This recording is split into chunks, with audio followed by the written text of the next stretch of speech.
Meeting time. Team meeting time. Thank you, Cinnamon. Team meeting time. Yes. How's everybody? Wonderful. Yes. For those of you that don't know me, I'm your team leader, Dory Hicks. Somebody tell me something good. You know I'm going to say that, so you just need to have something prepared. There we go. Yes. I'm going to take bold for the first time. You got that gold for the first time?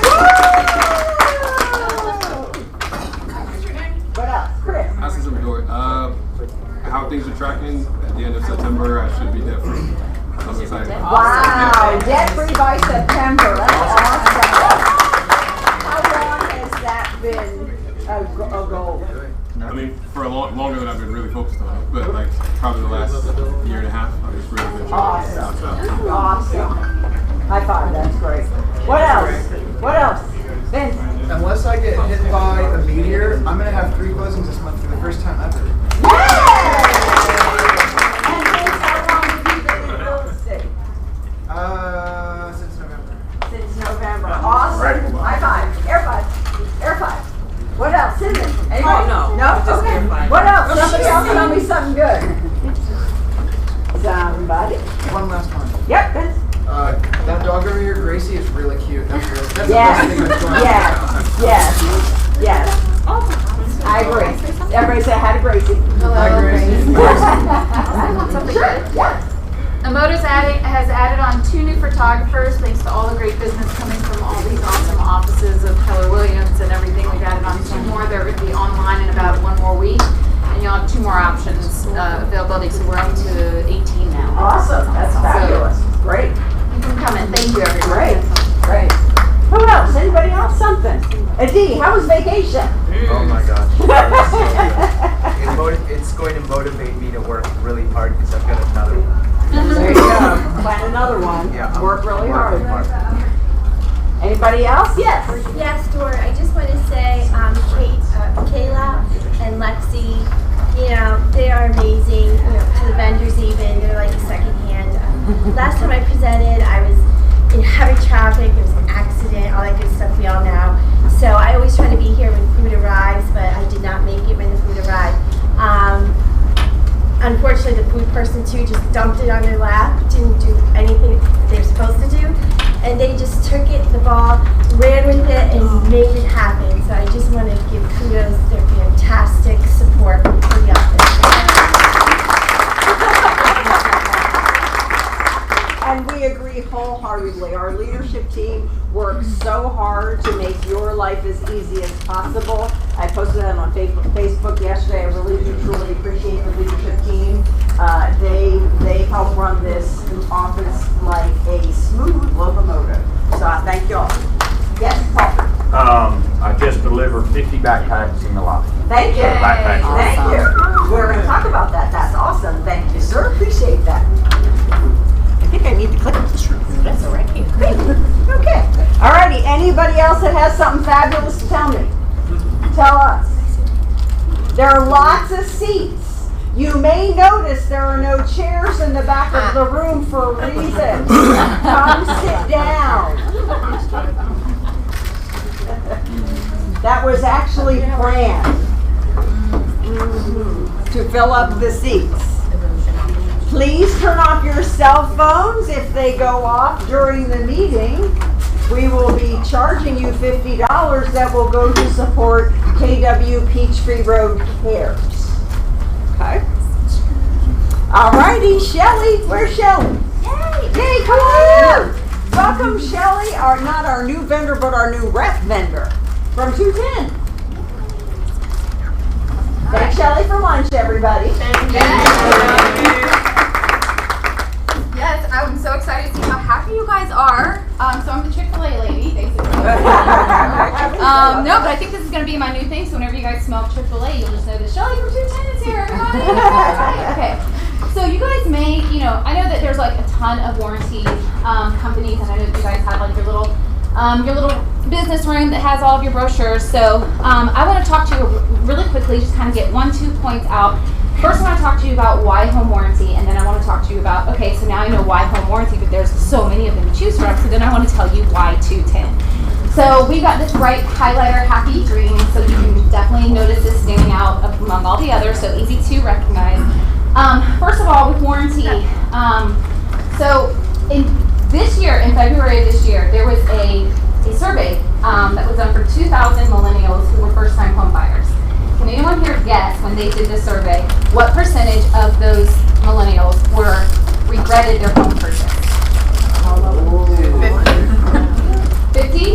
Good guess, but low. So 63%.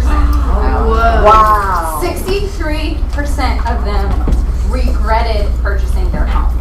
And that's just like, that's huge. And that's like, wait a minute, why? You know, purchasing a home is a fun, exciting thing. You help them purchase that home, right? So you want them to be happy. You don't want your buyers to be in that 63%. So can you guys guess what's the number one reason for that buyer's remorse? Repairs. Unexpected costs, right? So most people do not have savings for a rainy day. The average person does not have savings for a rainy day. And those who do have savings, they're not saving for a rainy day, right? We're like really saving for a sunny day in paradise, right? And no one's really expecting to put that money towards a broken refrigerator. So those things come up, they happen. It's not if it will happen, it is not when it'll happen, it's, you know what I'm trying to say, right? It's going to happen, right? So that's a reason why there is warranties. And so when you have that coverage and you have that safety net, there's just something that takes away that stress and takes away that unhappy buyer, right? So that then your buyer can then be put into that 37%. So your job as agents is to make your buyers happy and your clients happy. So you want to be able to help them be in that 37%. So that's why home warranty. And now we're going to jump into, okay, so I can just run in and just grab a warranty brochure, right? And, okay, here, you know, pick up the draw, okay, here's a warranty. Not really. There are differences. So if you were to look at your warranty brochures, anytime you see something that has a dollar sign, that is going to mean a limit.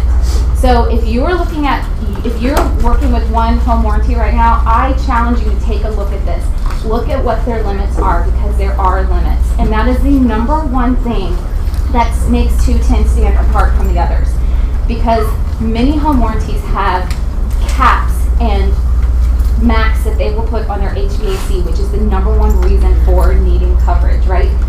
So most warranty companies will only cover up to $1,500 or maybe $2,500 for your HVAC, which means that if they had to get a replacement, that could be up to $5,000. That's $2,500 out of their pocket. That they don't have. That they're not saving because they're not saving for the rainy day, right? So 210 has zero max. So there is no max coverage on HVAC. We will cover everything. We will cover to replace, we will cover to repair, whatever it is that needs to be done. And that brings me to the number one best part about that HVAC coverage is that some of you may have heard little, rumblings about in 2020 the problems with Freon coming up, right? So we've got what's happening is Freon is from the government not being able to be produced anymore. So all of the new air conditioning units that are being put into new homes do not run off of Freon. Most people who live in homes right now are not living in a brand new home that just got built last month, and so their system is running off of Freon. So right now, Freon runs at an average of $100 per pound. So that is just right now. So in 2020, we are expecting it to go upwards of $200 per pound. Because what's going to happen is as people need repairs, the availability of Freon is going to go down, but the cost is going to go way up, right? And so it's going to be doubling in cost. And here is the ticker. Most home warranty companies only pay $10 per pound. Wow. So if we're talking about right now, let's say right now before 2020 comes up, if somebody needs 5 pounds of Freon, that is $500. That's, if you're only covering $10 per pound, that's $50 that they'll cover. $450 out of your client's pocket. With 210, $0 out of their pockets. We have no limit on what we will cover for Freon, so we will pay for that. So those are like that's a huge, huge, huge reason. And so I just really challenge you to really look into that. Make sure that you're using 210, because what's going to happen is we're in the South, it gets hot. People's air conditioners are going to break. And next year, it is going to be huge with that Freon thing going on. So make sure that your clients are protected. Yes? Does the age of the system matter? No. So as long as it is in working condition and it's not a pre-existing condition. So, we're not contractors. So if something is going wrong and we send our contractor out, it is the contractor who can then look at the unit and say, actually, this is something that's been going on for 6 months, you know, and they're the ones who can tell that it's been a pre-existing condition. But it does not matter how old it is. Actually, most old systems work pretty well. So, yes. That's why, as a buyer's agent, I write into all of my stipulations, seller to have AC service fully cleaned and serviced prior to closing, and HVAC technician to warrant that it is in, quote, full operational condition. And that way, when you get an invoice before closing, and it costs the seller like $200 to have it cleaned and serviced, and if it's in full operational condition, there is no debate with when they send somebody and their technician says, well, it's a pre-existing. No, it's not. It was full operational condition the day we closed. Also, let me add on to that. So you said it's about $200 out of their pocket. We offer that pre-inspection for $75. So it can be just an add-on, and so it's only $75. So that saves them the money, and also it's from us. So then if we have that on there, that certification, and then you later have a claim, there's absolutely no issues because we have given you that certification. So it's $75 for the first unit, and then $35 for any additional. So even if you have 4 units, you know. Can I give a word of testimony? Yes. I personally had 210 in my home.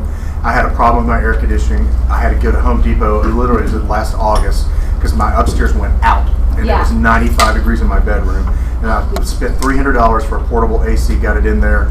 I had to go round and round with the contractor that they sent, but because Felix is with 210 and we have a local representative who used to be a realtor, and he's right here in Atlanta, and he escalated for me and got the situation. Not only did he escalate, they reimbursed me the $300 for my portable air Yes, for conditioning. the portable. So it's the only home warranty that I'll sell. Awesome. Well, okay. There you go. You guys thank you so much. Excellent. Thank you for being here today. Your check is in the mail. So anyway, so you heard it from, you know, JD. the horse. JD. I was going to say the horse is not, because he's definitely not a horse. So anyway, so there we go. So I'm really excited, and also I just want to close really quick and say that I'm so excited to be covering this office. I'm actually the new Felix. So Felix is still with 210, but I am now your new rep. So we just did a little bit of territory rearranging, and so then I stepped in. The reason why I joined 210 is because my dad is a custom home builder, so I've grown up in the industry, and for the past 6 years I have been in home staging, and my twin brother for the past 4.5 years has worked with 210. So he lives in Tennessee. He's in Nashville, so he covers the Tennessee market. And I just have been fascinated by his job and have met many of the people that he works with. Really wanted to be a part of the team, and so now we are the 210 twins. And so I'm just so excited. I just want to tell you that I have worked with many of the agents in this office. I see 2 of them right back here, my friends. Hey guys, Nina and Jill, and lots of other ones, Courtney. So I have worked with you guys with staging, and so when I came in and I saw this office and I saw so many familiar faces, I was so excited because you guys, this office rocks. I know you guys know that, but I've been really excited to meet all the new agents too, and I want to say that I still am in staging, so I can also offer you staging. So I'm kind of a two-for-one. So I'm Chick-fil-A, staging, and warranty. So Thank you. yes, I'm going to pass my card around so that everyone can just grab it. Put me in your phone. You may not think you need warranty right now, but it's going to come up. You're going to need it. So put me in your phone as warranty Shelly Poole. Okay, so that then when you need it, you're like, who's that Chick-fil-A warranty girl? Oh yeah, I'm in your phone under warranty. You guys can contact me because I can help just like Felix. Like I said, I'm the new Felix. So let me know how I can help, okay? All right, Thank you. We have seats down here, so come sit. Hello everyone, I'm Charlie Pollard. I'm a closing attorney with Big Baby with Fowler Heller. Public service announcement, tax bills are actually going out. So Friday, Winnett hit the pavement, and I think Monday, cab went out. So these are the actual bills. The time for appeal is over. So these things have to get paid. So your sellers, it's all the name on these bills. It's always confusing. You're going to get phone calls if you sold anything last year or this year. The names on the bills always go out to the person that owned it on January 1st. So the name on that bill, if it's sold this year, is not going to match who owns it now. People get confused. They get stressed out. What has to happen if your seller gets a tax bill for a property that they've sold? They've already given their prorated credit to the buyer at closing. So if they call you and say, "Hey, I've got this bill. What am I supposed to do?" Just pass it along to your co-op agent, to the buyer side agent, and let them have that for their informational purposes. Your seller does not have to pay that. Tax bills are not something that attach to people personally. They go to the property itself, so it's the buyer's responsibility to get those. Now, if your buyer gets it, and they're freaking out, and they don't know what to do with it, go back and make sure, ask them if they've got an escrow account, because if they got an escrow account set up, the escrow account's going to pay it. So the best thing to do is to look on the back of the last thing they got from their servicer and send them a copy of that bill so they pay it. But they don't have to pay it out of pocket unless they did not set up an escrow account. So if you had a cash deal or your client did not set up an escrow account, they got to pay it. The last thing to check is to make sure that the tax bill, and this is above and beyond from your perspective, if you are presented with a bill, go back and look. It's public record to look at the tax commissioner website, Fulton County, Gwinnett, DeKalb, you name it. It's very easy to click through and look. If the tax bill changed materially from the prior year, that means the proration that we used on the taxes wasn't quite precise. So the parties do agree at closing to re-prorate based off the actual bill. So somebody might owe somebody some money. It can go either way if the taxes went up or down. But that's math that we can always help with. If you get clients that get questions about those types of things, always give me a call. I'm happy to help, even if it's not closing that we handle. So it's 404-442-6604. That goes directly to my desk, and I'm always happy to handle phone calls from you guys. One last thing is Mega Agent Camp is next week, and I know Jenna's got all the info, but we're doing a happy hour, I think right before the office dinner, so hopefully we can make it one fun night. So we will have a happy hour for a couple hours, and again, Jenna's got all the info. I know you guys are going to talk about it after the meeting today, so hopefully we see a couple of you guys out there in Austin. So that's all I've got today. Thanks. Thanks, Charlie.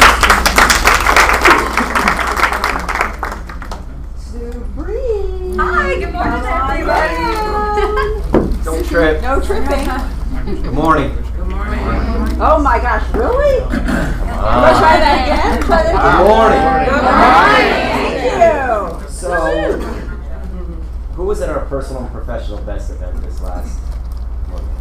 All right. We had 41 butts in seats. So, although we were number one for about 5 questions and then we slipped, we were number one in attendance. And this is only the 3rd time we've done this, and we were going against offices that have been doing this for 3 years. So, definite round of applause.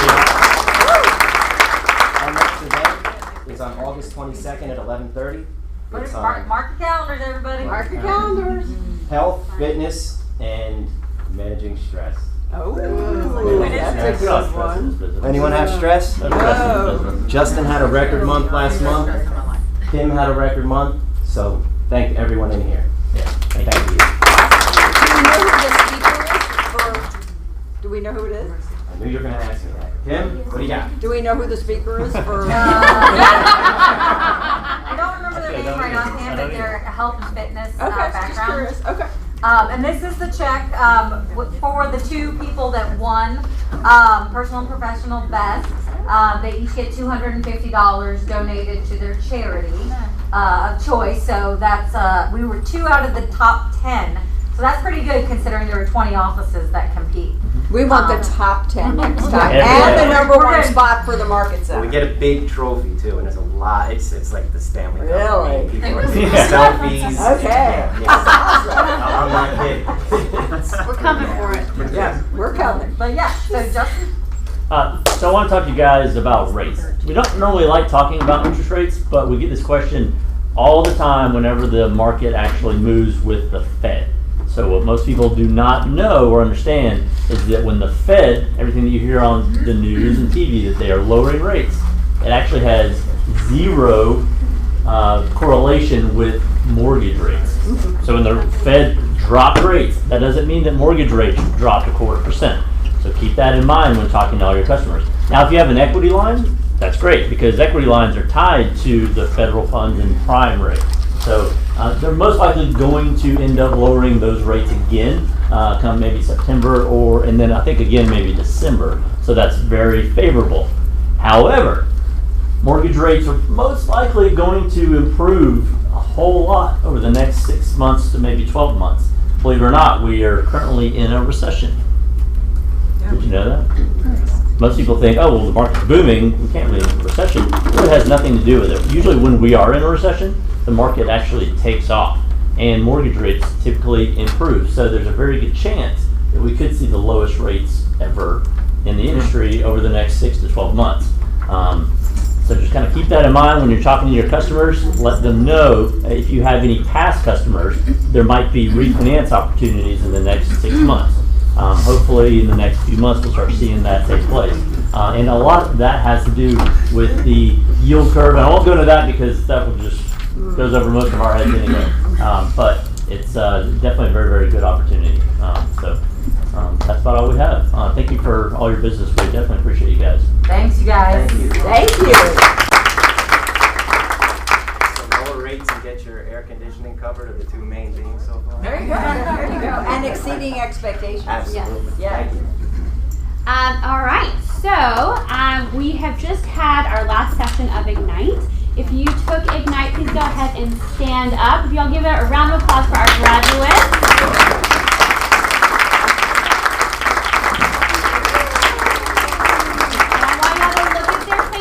They are eager. They are ready to host your open houses. They're ready to help you. So, for those of you who have been asking me, our most recent Ignites, our Ignite graduates are super excited. They're driven. They're motivated, right? As are the agents in the coaching program.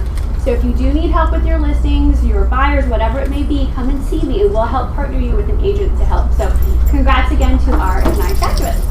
Awesome.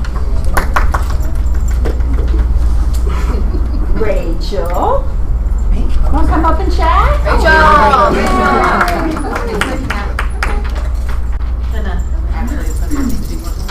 You're good. Quickly, come on, let's do it. Come on, quickly. You got a minute.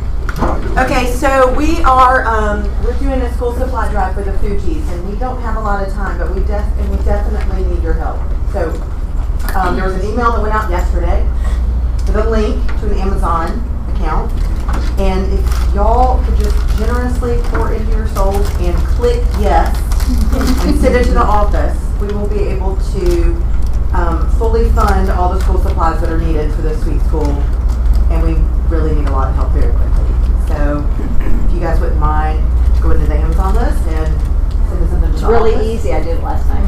It's basically like a registry. If you've ever been on like a baby registry or wedding registry, all you do is click. We need a certain amount of items for each. Click, and you're good. And give it to the office.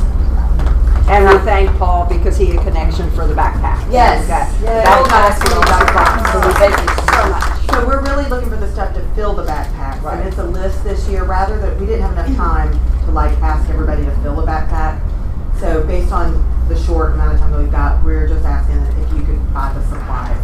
And if you want to take your kids to Walmart, you can also see the list from Amazon, go to Walmart and buy as much as you can. That would be super special and very helpful. Or Venmo you money like I just Or did. Venmo me money like JD just did. There you go. Yeah, Yes. There you go. Thank you. Thank you, guys.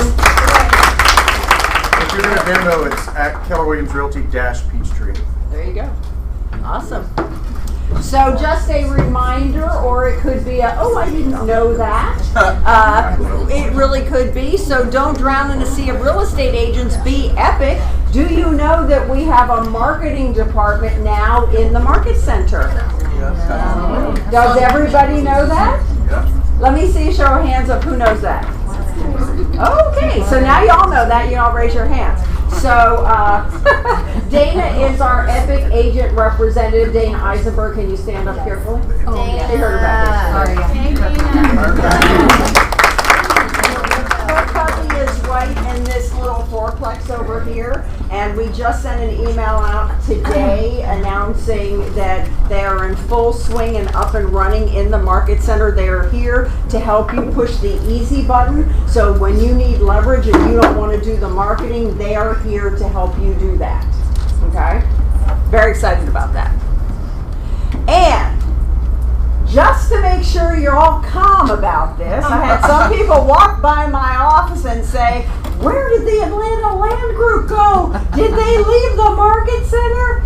No, they did not, as John walks in. That was perfect timing. Thank you, sir.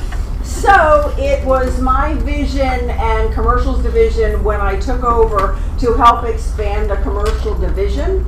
And so Reagan Thorpe's team and the Ben Kinney team graciously agreed to move back into our residential side so we could turn the expansion expansion space into the commercial division. So we're looking to really expand commercial and really fill up that space. And welcome back Reagan's team and also the Ben Kinney team. We're moving in a couple weeks. We need to do a little bit of work on their office first. So welcome back and thank you all and help us grow the commercial division. Very excited about that. Okay, yeah. All right. Who signed up for Bold?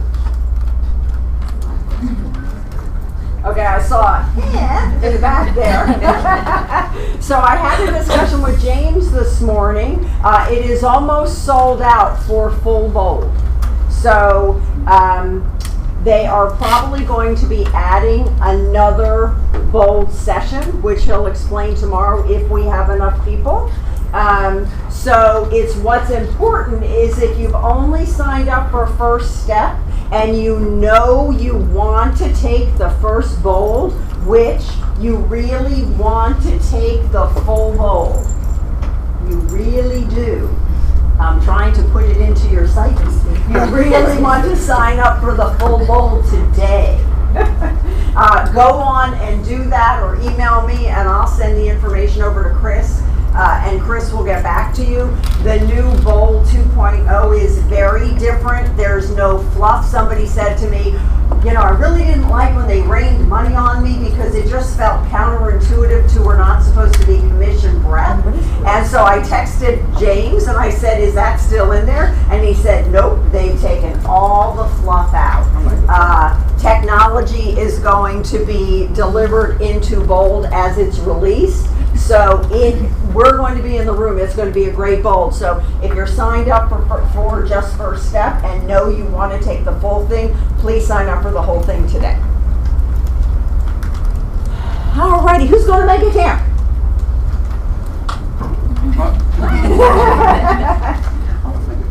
Okay, there are more tickets available, just so you know. The industry is changing, yes? Yes. There are disruptors in the market, yes? Yes. If you want to know firsthand what Keller Williams and Gary Kellum has in his mind to keep us at the top, Mega Camp is the place to be next week. So there are still tickets. Not sure there are hotels. I'm sure there are. There are flights. Oh, sorry. There are flights. You're going to pay a little bit more. We're very excited to be going to Mega Camp. So understand that myself, Cara, Case, and Aaron will be at Mega Camp all week next week. And so we'll have a slight skeleton but fabulous staff for you. If you need us, text us. We'll get back to you when we can. Kathy will be here to handle any issues that come up. Hopefully there will not be any issues. Okay? Hey, Dory. Yes. Dory. Something different I noticed about Mega Agent Camp is that they've changed the format a little bit where it's going to be breakouts. Mm-hmm. Yes. Like family reunion. Yes. Like family reunion is, which was my favorite part. Yes. Really excited about that. Yes, and if you are going to Mega Camp, hold on after team meeting because we're having a Mega Camp little meeting. We're giving out some goodies to take with you and some information about it. So hang on after. Today at 2 o'clock, how many of you have used Kellum Mortgage? How many of you have no idea what I'm talking about? You can raise your hand, it's okay, there's no judgment in this room. That's why there's a class. No, that's why there's a class. We're having a Keller Mortgage Mastermind today at 2 o'clock. Be in the room to find out how Keller Mortgage may be able to help your clients. We know that we have Supreme and that Supreme is fabulous. They know that Keller Mortgage is also an option for you all. So come today at 2 o'clock and find out how Keller Mortgage can help your clients. Take it a step further. She's actually 500 people on this call, and the lady that's leading it is killing it with Keller Mortgage for lead generation. She's going to teach you lead generation strategies of how to grow your business using Keller Mortgage, and I'm going to moderate it. So, and then I'll share with some personal experiences having used the platform. Okay, great, awesome. Upcoming classes, go. Yay! Okay, so we have a lot of great content. By the way, if you're outside of the door, we've got at least 4 seats up front, so please come on in and take a seat. This is where we take out our phones, take a photo of this. These are the classes that are coming up. It's also on the intranet. And and Lexi has printed calendars. They're up front. I know that Shelly, our vendor sponsor for lunch today, mentioned millennials. Fun little fact for all of you, by 2030, the year 2030, at least 75% of the workforce will be comprised of millennials. So, if you don't think that understanding millennials is important, it's something to think about.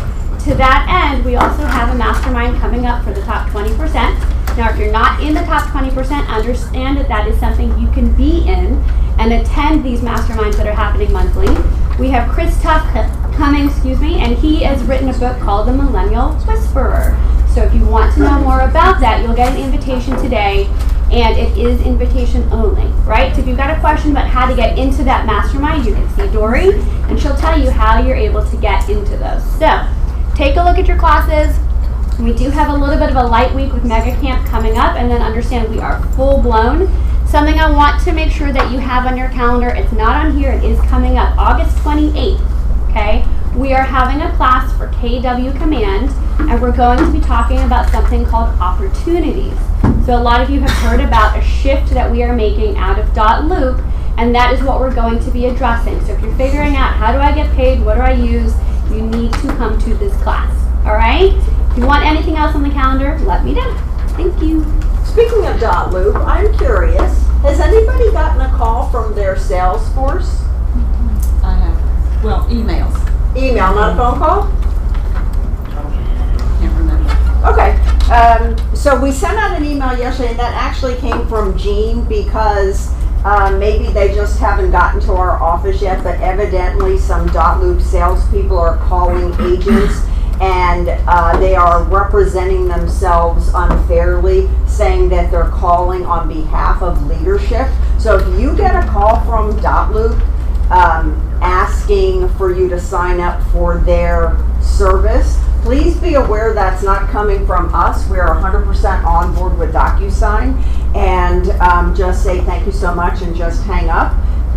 DocuSign is going to be a fabulous product, and we're very unhappy about the method they're using because they are not being used anymore.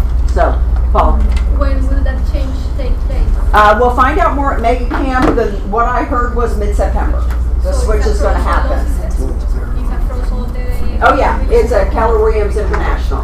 Yes, .loop is going away and DocuSign is coming in. And it will be part of the KW. Yes, it'll be in opportunities. And that's why we're having the class on the 28th, is to help kind of transition into this. Yeah. Yeah. You know what I'll just wait. I just want to know all the stuff that we have now. Do we need to move it ourselves? Hold on. Nina asked if things need to be moved. Hold on, we'll know more about that. I can't imagine that would happen. I'm sure they're working on a system that will port from .loop into DocuSign. Aaron said you'll still have access to your loops. Yeah. Yeah. That class is from 12 to 1 on Wednesday the 28th. And really what they're selling is they're offering you a paid version. If you want to stay, if you want to use .loop, you can, but you're not going to be able to submit green sheets to the office using .loop. Right. You won't have to use it. Right. Okay. I have the screen back. Sorry. Alrighty, so since 63% of millennials are unhappy with their purchase, this is a great panel to have. Panelists, come on down. Sit in front of your picture, please. The non-millennial panel. Furthest from a millennial? Me too. Okay. I mean, it's a good looking panel, though. It's a great looking panel.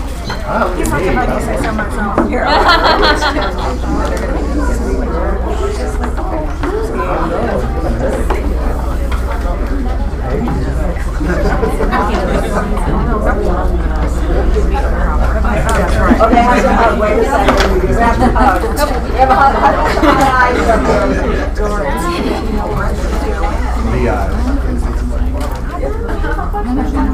That's what they just said. No. It's okay. But they know how to treat millennials. Okay. Alrighty. So, I actually sent them homework, which is awesome. High five, guys. Yeah. Okay. So they're going to go down the row, starting with Lisa, and introduce themselves and how long have they been in the business? I'm Lisa Pinson. I have been in the business, I think, 26 years. Wow. I'm Kenya Green, and I've been in the business for 13 years. I'm Jill Heineck, been in the business 21 years. Wow, I'm the baby. I'm JD Kellum, 12 years in the business. Once, I'm the baby. Okay. All right, so let's talk about great experiences, not so great experiences, how you became an agent that delivers stellar experience. So what stories can you share about exceeding expectations to the delight of your client? Anybody can go. I got one. Go. One of the most recent ones, I just worked with a client who I worked with 5 years ago, and we had a $3.2 million house that they wanted to sell in like 45 seconds. And luckily we've had a previous working relationship before, and this particular client just expected that this property would sell literally in 2 weeks and be full price, and that he would either be able to move out within 4 weeks or on a specific dates in the near future, like 90 days out. So this client came to me with very specific expectations, and so I very carefully had to manage this. So armed with data and everything that we all try to do at an appointment, presented all the data and gave him transparency up front about, this could take 30 days, it could take 3 hours, it could also take 2 years. So what ended up happening was I did a lot of pre-marketing. So we had pre-market opens, we prepped everything and front-loaded all the marketing on the front end, and ended up within 21 days going under contract with a backup cash offer. Ideally, and ironically, both contracts were closing in the exact timeline he wanted to close on. So I don't know if we just put it in the universe, but part of, I think, that made that transaction so smooth and to exceed his expectations was managing them. And I think that's what worked out here. And that listing was spectacular. Did it? Yeah, I would start, I want to talk about the word expectation and where that really comes from. A word closely related to expectation and is derived off of that is the word anxiety. Okay? And the definition of anxiety is when reality doesn't meet expectations. Oh, write that down. Say that again. Anxiety is when reality doesn't meet expectations. And so, as realtors, as real estate professionals, we spend the majority of our time, I tell people, 20% I sell houses and 80% I'm a therapist. Right? Because you're going to see the best somebody has to offer you as a person. You're going to see their ugliest side and if you haven't yet, you haven't been in the business long enough. Because you're going to get it. The person that you have that initial consultation with is just as sweet and lovely as can be is going to bite you at some point. And the way to prevent that or to mitigate that is going to have a conversation with them up front. I know Mr. and Mrs. Buyer Seller, and this goes both ways. You either have or haven't bought a house before, and I can play it both ways. You've never bought a house before, I understand there's going to be a lot of potential points of anxiety throughout this, and my job, and the definition of anxiety is when your expectations don't meet reality. I'm going to make sure that your reality is such that it's going to exceed your expectations. So you just set that up right up front. And right then and there, you have not given them the permission to have anxiety with you. And if they do, to not take it out on you, because you've told them that you're gonna make their reality great and you're gonna make it exceed their expectations. So now what are they expecting? They're expecting not to have, and if they do have anxiety, it's gonna be on them, right? And they're gonna learn to have a glass of wine and chill out and deal with it on their own. Setting that proper expectation up front. Jill said it's setting those expectations, communicating up front that this is what's gonna happen. You're gonna have anxious moments. And my job is to help shepherd you through that and to make this as smooth a transaction as possible. If they're selling, I tell them my goal is to get you the highest amount of money with the least amount of stress and the quickest time possible. Highest amount of money, least amount of stress, quickest time possible. So it's really just understanding what that word expectation really is and then how to frame around it. And I'll give you an example. I had an Emory couple, an Emory doctor couple. He's a neurosurgeon. She's a pediatric emergency doctor. Do you think they have a lot of stress in their lives day to day? You know, how do they mitigate stress? How do they mitigate stress for their patients? They have to tell their patients, look, here's what's going to happen. And there's an 80% chance that this is going to be good. There's a 20% chance it's not. You know, they're living in probabilities all day long, right? And so they came to me as a rental opportunity. And I usually don't do rentals, and I'm like, I'm not do a rental. But 2 doctors, you think they're going to buy eventually? Are they going to rent forever when they're at Emory? Are you kidding me? So what started as, okay, I'll show you everything I know about Midtown condos, turned into an $800,000 purchase. And because I went into that whole anxiety, expectation, there were moments that were stressful. I could tell they were checking themselves. They were checking themselves throughout it, and I communicated to them every point. You know, there's the old tell. Tell them what you're going to do. Tell them what you're doing while you're doing it. And then tell them what you've done afterwards. Tell. And if you do that, there's never any faltering expectation, because you set the expectation of what you're going to do, right? And then you tell them as you're doing it, you update them. And I learned this from the Landis group. It's Touch Me Tuesday. Whether I have something to say to them or not, whether we're in that radio silence period between you finished all contingencies and we're headed to closing, I don't care. I'm still going to touch them every Tuesday, because I told them what I was going to do, and then to tell them what you're doing, I take Tuesdays to tell them what we've done that week. We had this many showings. We didn't have any showings. We need a price reduction. We don't need a price reduction. There's more inventory to look at on Saturday if they're a buyer, but you're just telling them, and then as you finish it, I send an email. Every time we do something, and we've systematized this, but every time we do something, we send an email saying, just want to let you know we've taken care of this, this, and this. Have a great day. So do you think there's any anxiety because you've told them all along the process and helped mitigate that stress? So as a result, that $800,000 client invited me to their housewarming where I met their other doctors. I've been passed through the ear, nose, and throat department in Emory, and I can count $8 million in business off that one potentially stressful rental opportunity. Exceeding expectations. And to add to that, JD, back in the day, a lot of us used to coach under Joe Stump, and he had this informational piece that was, I think it was called 56 Signs of Turbulence, where he related a realtor to a pilot and said, these are all the things that can go wrong, you know, like on a flight, but the pilot's there to get you safely to the landing, but it had a list of things that could go wrong in a real estate transaction. And he would present that in the initial buyer consultation. And so you're kind of letting them know lots of things can go wrong in real estate. Right. But I'm going to take care of it. That's awesome. We'll look that up. We'll bring that. That's cool. Candy and Lisa. JD said it all. So we can go on to the next question. I would add one little thing to that, though, Dory, that we study the kind of the psyche of the luxury buyer in our luxury group and trying to figure out how they're wired and what makes them tick. And a lot of what we are told is it's the little things. You know, they're wealthy. They can buy anything they want for themselves times 10. So it's kind of hard to wow them with a gift or something like that. They're more into experiences and the little things that you notice about them. You know, I have a client that loves a Diet Cherry Coke.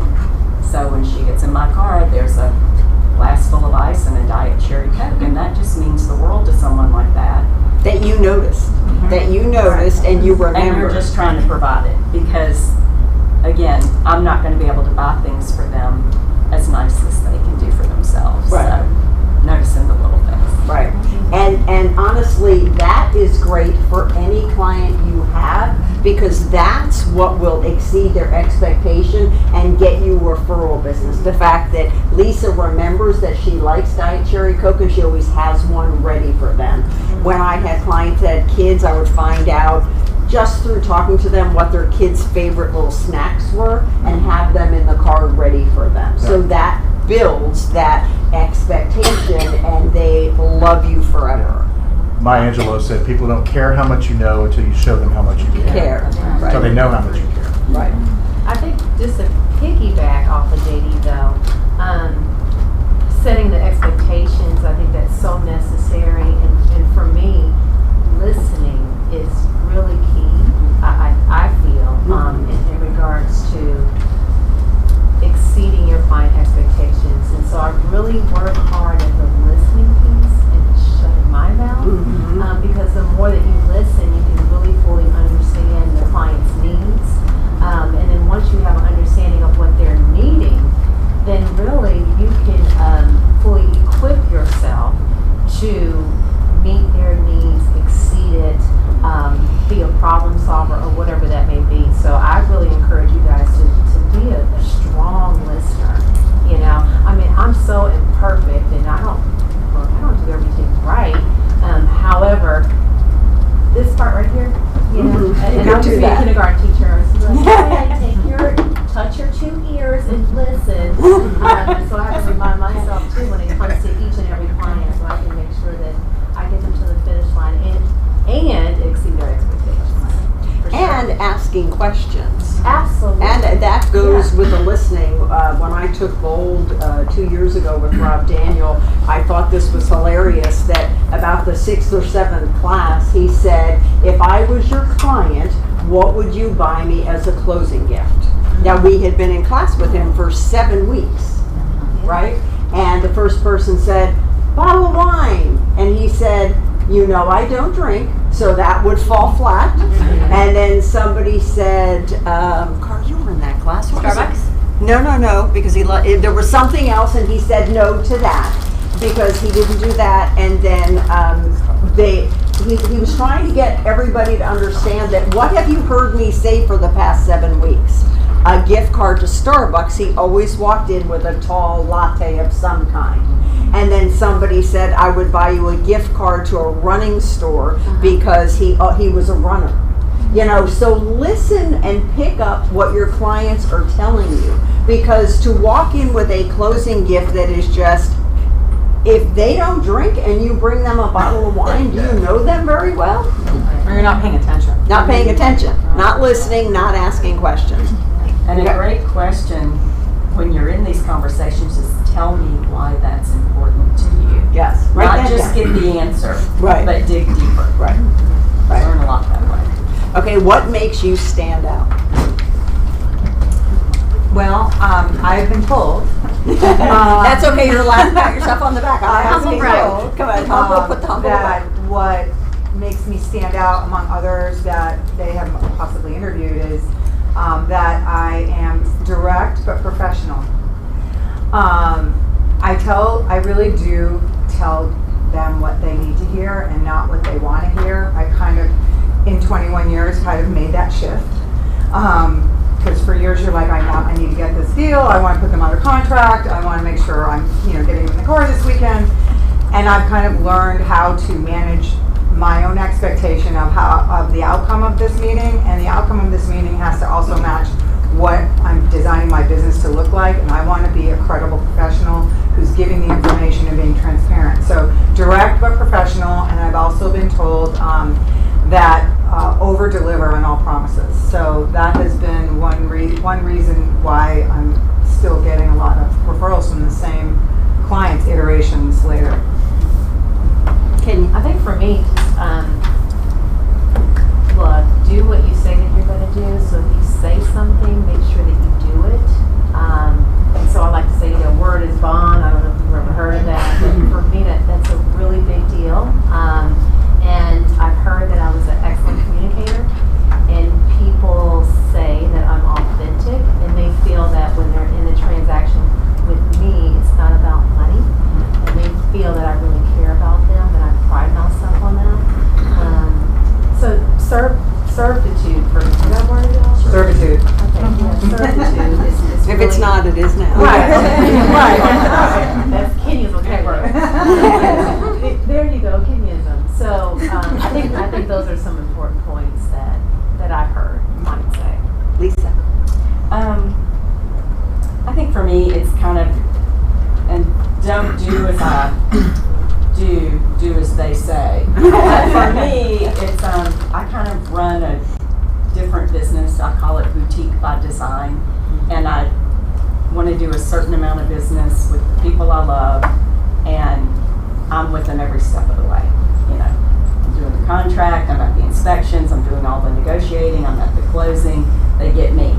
So there's hopefully nothing slips through the crack, but as I get more senile, it might. But, so that when I'm with them, you know, and I tell them up front, you know, I'm not going to be checking my text, I'm not going to be answering my phone unless something's really critical and time sensitive, then I'll let you know up front I might need to take a call that day. But also understand if you're trying to reach me and I don't answer right away, just know I'm with someone and they're getting my undivided attention. So I've kind of just set up my business that way, and it works for me. So, but my business is all referral. I mean, it's 99.9. Some random fool might try to do business with me. For the most part, it's people I know coming from people I know. That's fabulous. That's how I like it. Yeah. I love that being present thing. Yeah. That's great, you know.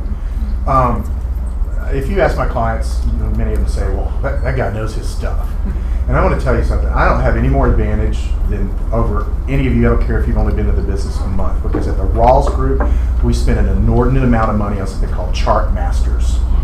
And if you haven't become a master of that data, shame on you, because Gary said years ago, and I listened, you want to be the economist of choice. Anyone can hire a realtor to put a sign in the yard, put it in MLS, and pray that it sells. You know, so it repeats. But being the economist of choice means knowing not just Metro Atlanta numbers, but now we have the ability to drill down into areas, and you have the ability to drill down into neighborhoods, you know, using the data. But going in, whether they're a buyer or a seller, setting that tone during the first meeting that you know your stuff, you price this house right, and you have a chance of getting 99.6% of sales price in a meeting of 7 days on market. You know, I didn't just pull that out of my back end. That's something that's ingrained in me. And I drove last week because I heard the Peters were going to be doing stats up at Roswell Country Club. They put it on Facebook. And I walked in, they go, welcome, come on in. Because that's how we are at Keller Williams, we share. And I got to hear Andy and Leslie deep dive into the numbers more.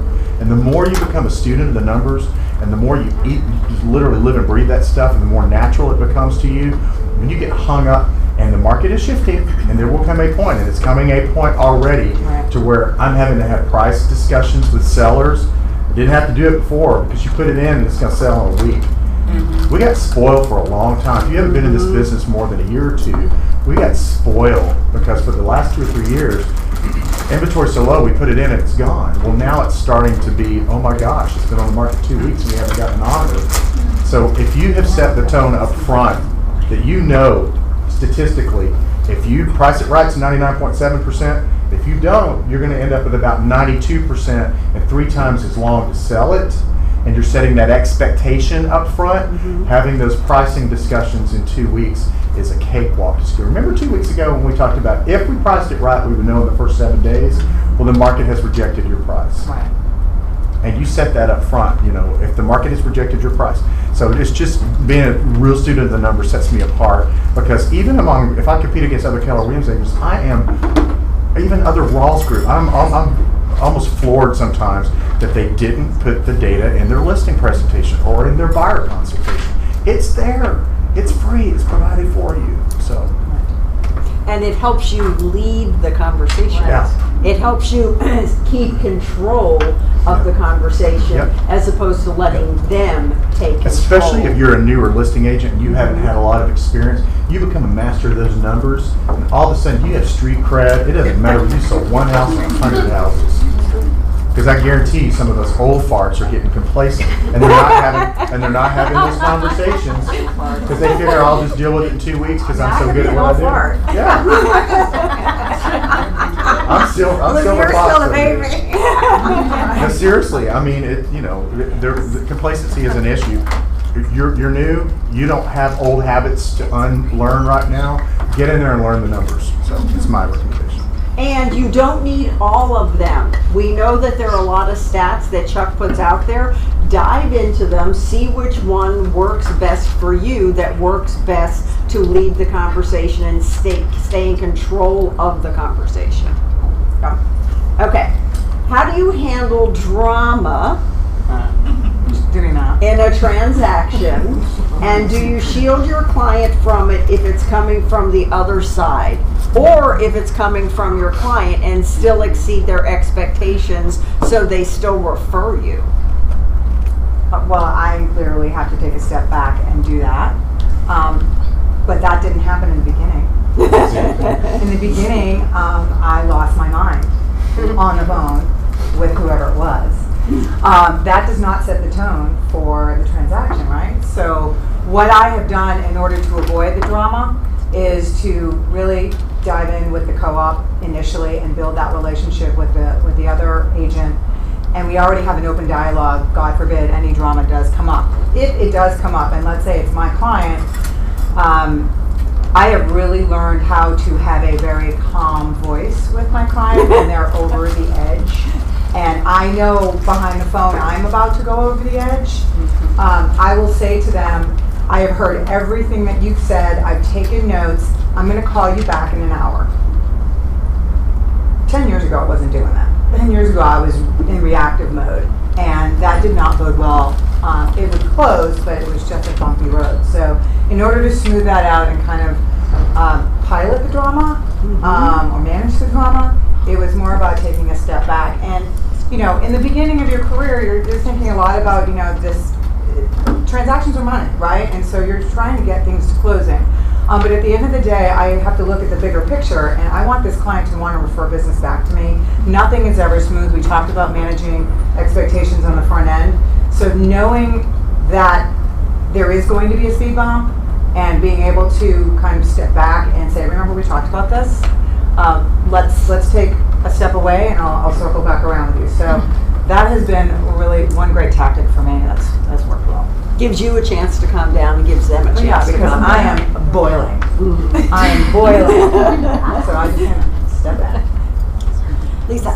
I always say we're not salespeople, we're problem solvers. That's what real estate is. Unless it's an investor and you're helping them make some brilliant financial move, you're not going to take a buyer into a house that they don't like and close them 4 different ways and get them to write an offer. It's not happening. If it's not their house, it's not their house. Right. So what we do is bring buyers and sellers together, and then we manage all the problems till we get to the closing table. I do shield them. You know, sometimes emotions get high, and you can deliver the message to your client without delivering everything around that message.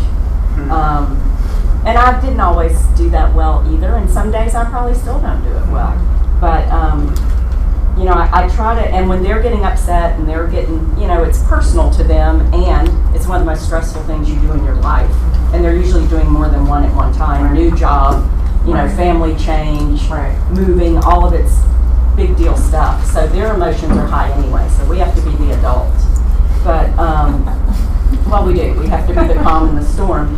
But, I lost my train of thought. But anyway, I just try to keep them in the road, you know, be the voice of reason, and not necessarily let them know everything that's coming from the other side from a drama standpoint.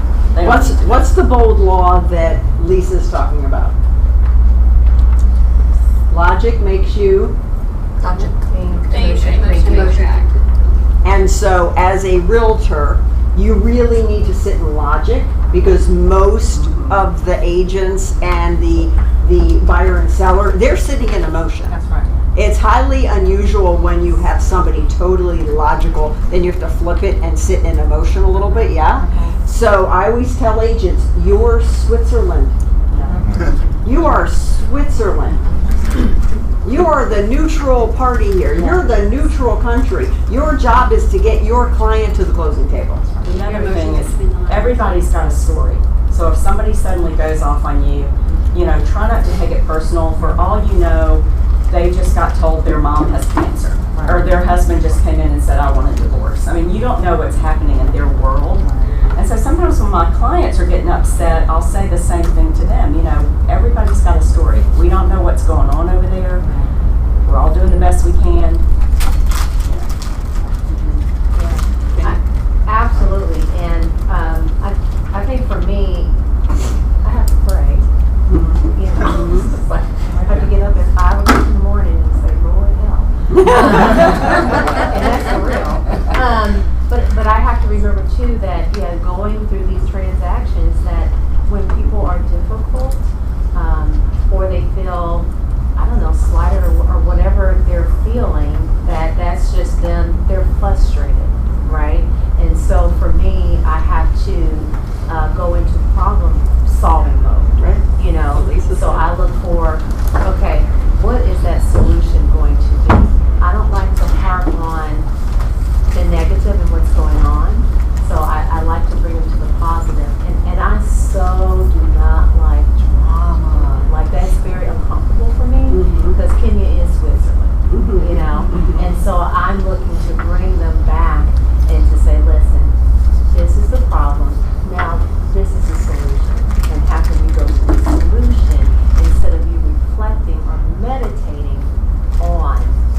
and you know, Yeah. keep them moving. Yeah. For sure. Kitty. This is all really good stuff. I was flipping through my phone trying to find a meme that I saw recently. It's pretty much what Lisa said though. When things are happening to you, try to take the to you out of it because it's not happening to you. It's happening around you, right? Sean Rawls used to say something, and it was a visual, you know, like an eagle. You have to fly above it. If you don't, you'll get your wings in the poop. Right? Don't fly down in the poop. And I made mistakes sometimes of getting down the poop with the other agent because our egos get involved. And we're just they're trying to do the best for their client too. Right. They're trying to win for their client. Right. I'm trying to win for my client. 25 That's right. I've Good. been in it 26. Great, you know, but keep first and foremost, keep your wings above it and try to fly at 50,000 feet. Deborah Blue was before Ignite, it was called Mega Agent in the Making, and she was my mentor.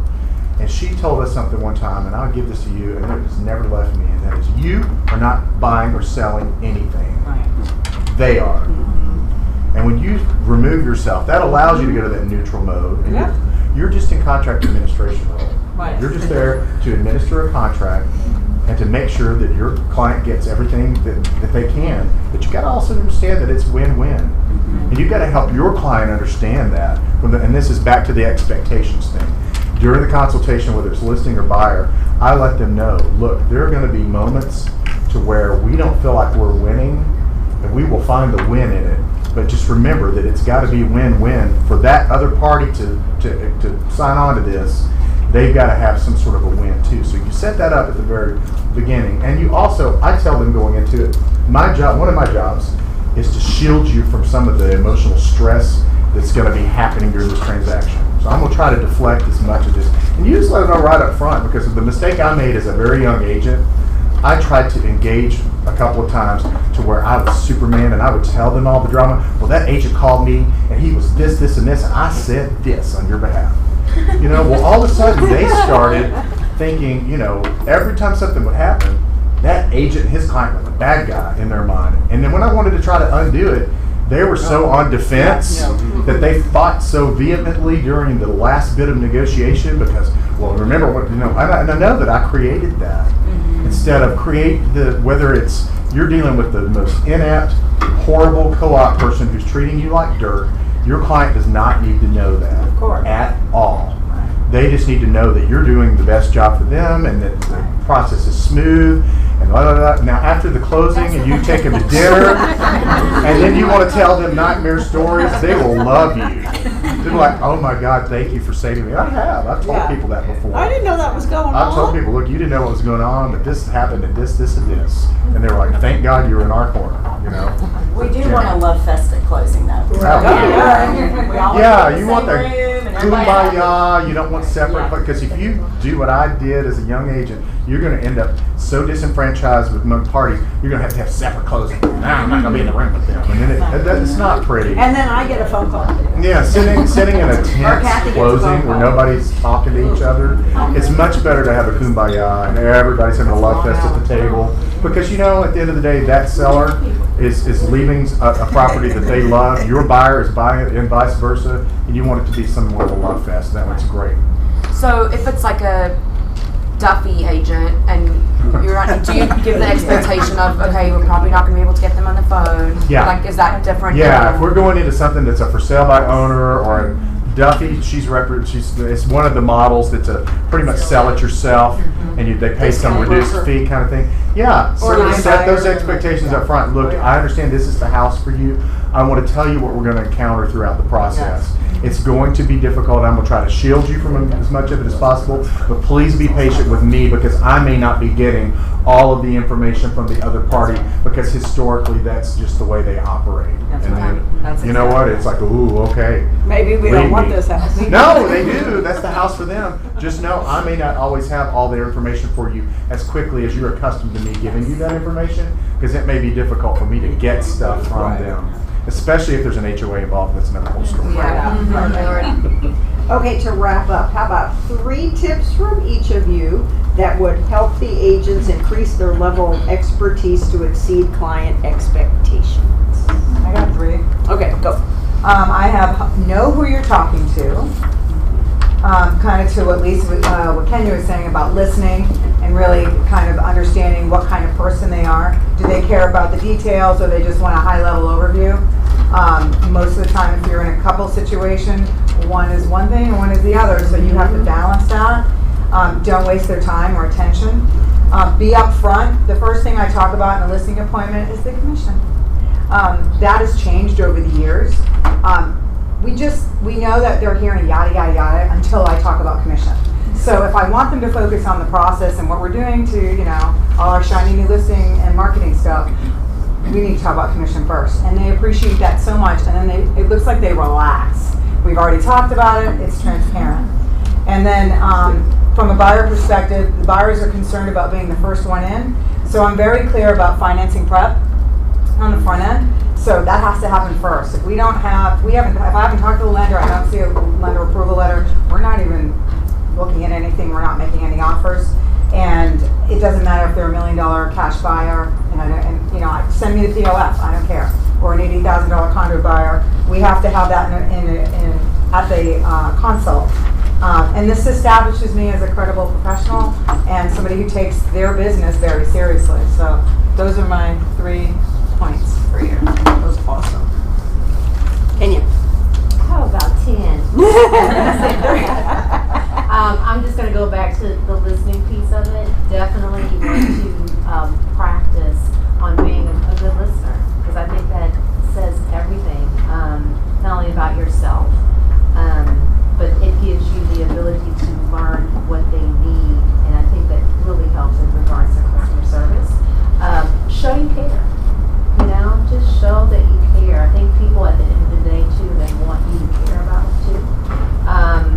Offer a solution. Provide a quick, satisfactory solution to resolve frustration.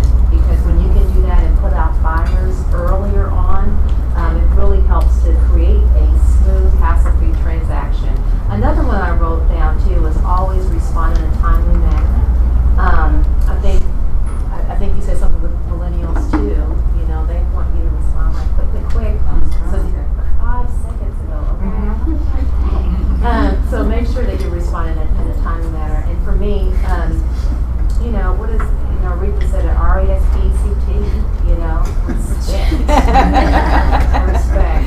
And make sure you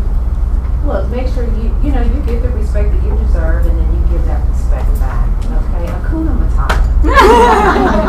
Be kind. That's it. Be kind. Be nice. Be kind. Lisa. Number 1 for me is personal responsibility. It's just kind of my pet peeve in life. But be willing to stand in the fire. If you make a mistake, you fix it. That's right. That's great. And the Ritz-Carlton, they're kind of the gurus on customer service. They have found that they have stronger brand loyalty from a client where they screwed up with the client, but fixed it. Those people are more fierce advocates for them than people who've never had a problem. Number 2, it cannot be about the money. I've got a rule, I've got to make every decision in life as if I have $1 million in the bank. Money cannot come into it. Gary says money doesn't change people, it exposes them. And I think the lack of money does the same thing. So if you're super generous in giving, it'll be the shirt off your back if you have nothing, and it'll be other things if you're wealthy, but it just cannot be about the money. And my last one is do the right thing. The golden rule.